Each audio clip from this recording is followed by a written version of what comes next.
करोथा कांड तो आप सबको पता होगा ही कि क्यों हुआ था। क्योंकि बाबा रामपाल जी ने आर्य समाज के प्रवर्तक महर्षि दयानंद के द्वारा लिखी पुस्तक सत्यार्थ प्रकाश का खुलासा करके समाज के सामने रख दिया, जिस कारण से आर्य समाज के जो प्रतिनिधि हैं, जो मुख्य गुरुजन हैं, उनके पेट में थोड़ा सा दर्द शुरू हो गया। क्योंकि सत्यार्थ प्रकाश पुस्तक को वेदों के अनुसार लिखी हुई बताकर समाज में बेचा करते थे, जिसके बेचने से बढ़िया धंधा हो रहा था, बढ़िया चंदा आ रहा था।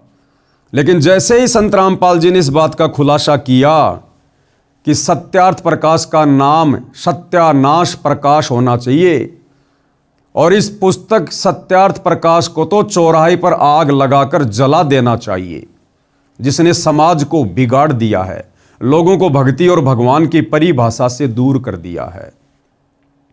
क्योंकि सत्यार्थ प्रकाश का जो ज्ञान है वो वेदों से बिल्कुल भी मेल नहीं खाता है। और महर्षि दयानंद ने यह कहकर सत्यार्थ प्रकाश को समाज में बांटना शुरू किया कि वेदों में जो भक्ति और भगवान के विषय में लिखा है उसका निष्कर्ष, उसका सार, जैसे चारों वेदों का सार गीता जी है, ऐसे ही महर्षि जी ने कहा कि चारों वेदों का सार मैंने अच्छे से अध्ययन करके और सत्यार्थ प्रकाश में शॉर्ट रूप में लिखकर डाल दिया है। लेकिन जब सतगुरु रामपाल जी ने सत्यार्थ प्रकाश को पढ़ा और समाज को पढ़ाया तो पता चला कि सत्यार्थ प्रकाश का ज्ञान तो टोटली वेदों के विरुद्ध है। क्योंकि महर्षि दयानंद जी की जीवनी में लिखा हुआ है कि वो भांग पिया करते थे, तमाकू पिया करते थे, नशा किया करते थे। उसी नशे में उन्होंने सत्यार्थ प्रकाश लिख डाली। महर्षि दयानंद के बारे में जो लोकवेद दंत कथा सुनाई जाती है कि बड़े समाज सुधारक थे। ये काहे के समाज सुधारक थे? ये स्वयं भांग पिया करता, तमाकू खाया करता, तमाकू सूंघा करता, नंगा फिरा करता और ओका पिया करता और चाय पिया करता। 100 वर्ष पहले हमारे यहाँ हरियाणा प्रांत के अंदर तो चाय अभी मेरे ख्याल में 60 वर्ष से प्रवेश हुई होगी। सब दूध दाद पिया करते, अपना खूब दही खाया करते, और ये उससे पहले चाय पीता था। इसका प्रमाण आपको इन्हीं के करकमलों द्वारा, आर्य समाजियों की करकमलों द्वारा लिखी पुस्तकों से प्रमाणित करता है। दास देखिएगा महर्षि दयानंद के चेलों द्वारा लिखी हुई पुस्तक में दिखाते हैं कि भांग पीता था, तमाकू खाता था, तमाकू सूंघता था, हुक्का पिया करता था और चाय पिया करता।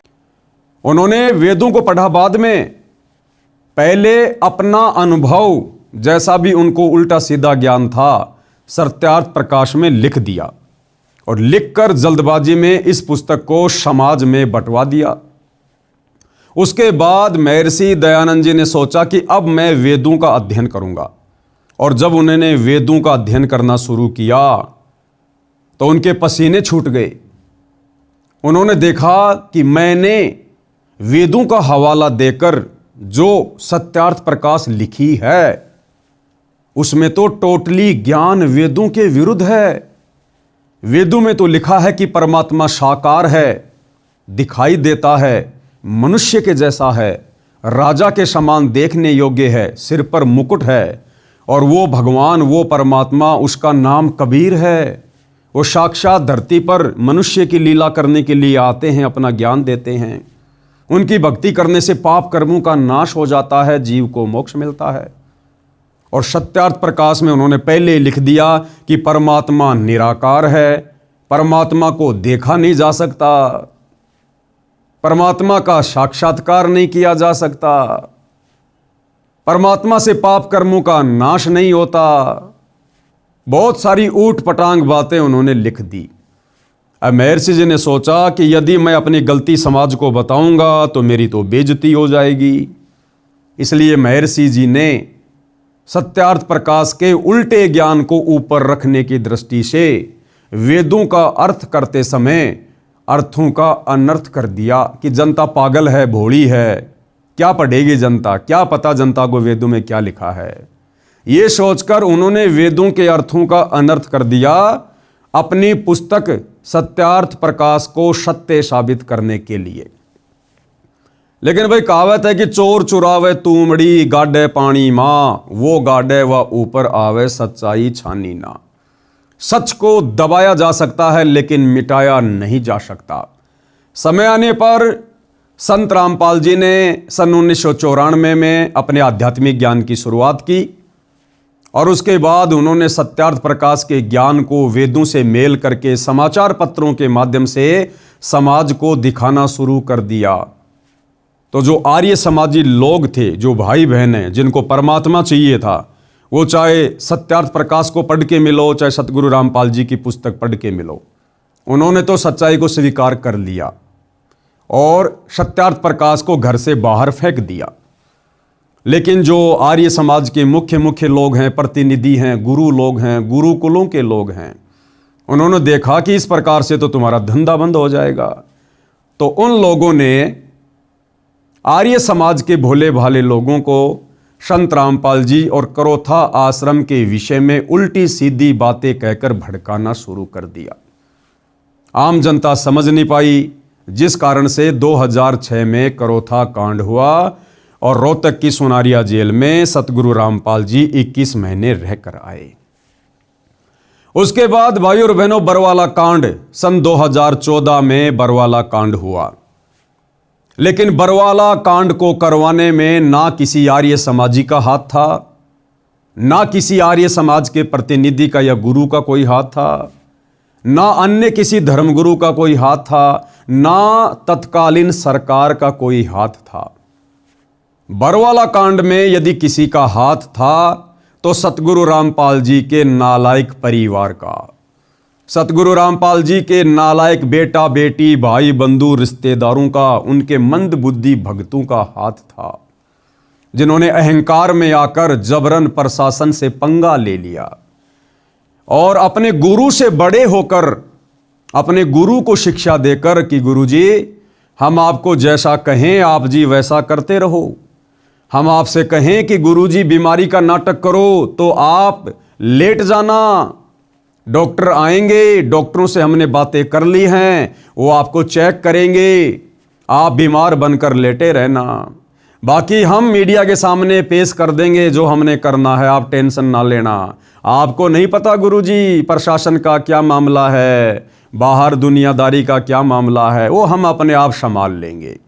क्योंकि शतलोक आश्रम वालों ने, संत रामपाल जी के परिवार वालों ने सन 2010 में एक मनमुखी संगठन खड़ा किया शतलोक आश्रम में, जिसका नाम है राष्ट्रीय समाज सेवा समिति। और इस राष्ट्रीय समाज सेवा समिति के संविधान में यानी 12 पेज का इन्होंने इस समिति का एक संविधान बनाया इन आश्रम वालों ने। और उसके पॉइंट नंबर 8 और 12 को जब आप पढ़ेंगे तो आपको पता चलेगा शतलोक आश्रम वालों ने उस पॉइंट नंबर 12 में साफ साफ लिखा हुआ है, संत रामपाल जी को एक शिक्षा दी है, संत रामपाल जी को एक सेवा में बांध के रख दिया कि गुरुजी आपका काम केवल सत्संग करना, शास्त्रों का अध्ययन करना और आने वाले भक्तों को नाम दीक्षा देना ही रहेगा, बाकी काम हम राष्ट्रीय समाज सेवा समिति वाले अपने आप संभालेंगे। आपको केवल इतनी सी सेवा दी जाती है, बस आप यही सेवा करते रहिए। यह आप जियों की आंखों के सामने है राष्ट्रीय समाज सेवा समिति का संविधान, साफ साफ लिखा हुआ है, आप जी देख सकते हैं। राष्ट्रीय समाज सेवा समिति अर्थात शतलोक आश्रम मैनेजमेंट हरियाणा वालों ने संत रामपाल जी को सलाह दी, शिक्षा दी और आदेश दे दिया कि बाकी जिम्मेदारियों से संत रामपाल जी को मुक्त किया जाता है। तो हो गए ना भगत भगवान से बड़े, और इन्होंने प्रशासन से पंगा ले लिया। संत रामपाल जी की आड़ में उनका नाम ले लेकर उनके भक्तों को भ्रमित किया गया। संत रामपाल जी के भोले भाले भक्तों को उनके परिवार के द्वारा काले कपड़े पहनाकर आश्रम के बाहर कमांडो बनाकर खड़ा कर दिया गया। हाथों में लठ पकड़ा दिए, पत्थर पकड़ा दिए गए, पेट्रोल बम पकड़ा दिए गए।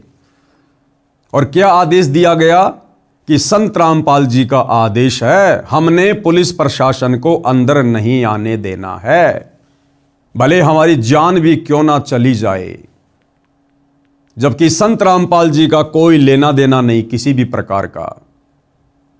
तो यह था बरवाला कांड 2014, जिसमें सिर्फ और सिर्फ सतगुरु रामपाल जी के नालायक परिवार की भूमिका थी, जिस कारण आज देशद्रोह और मर्डर का मुकदमा अपने ऊपर लेकर संत रामपाल जी बेवजह निर्दोष होते हुए पिछले 10.5 वर्षों से जेल काट रहे हैं।